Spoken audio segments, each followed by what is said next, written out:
के उम्र बात कर दे पढ़ाई, हमारा पकड़ जन प्यार के चढ़ाई। हट ना होने रे, पढ़ के उम्र बात कर दे पढ़ाई, हमारा पकड़ जन प्यार के चढ़ाई। हमके बिगड़ बेटी कारी करे जा सुना हम हमको आज मांगे तू को आज चलो करदा कबार।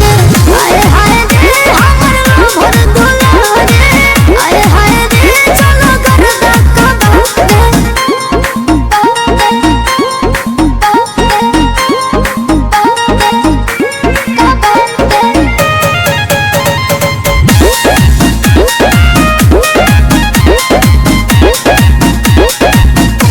खेले के उमर बाटे कहता रुखाए के, गलती करब तो पड़ी गंगा नहाए के।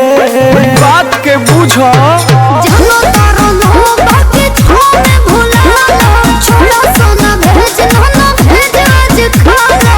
कहते बिगाड़ चाहता रे, हम हमको आज मांगे तू को रे चलो करदा कबार।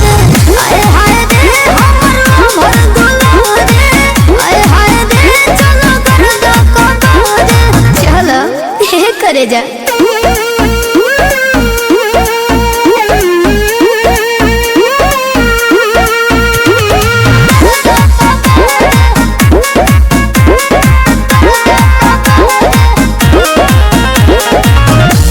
फुल टॉस फेंकता मारे खाती छाका, विकेट गिरही बुआज ऐसन बुझा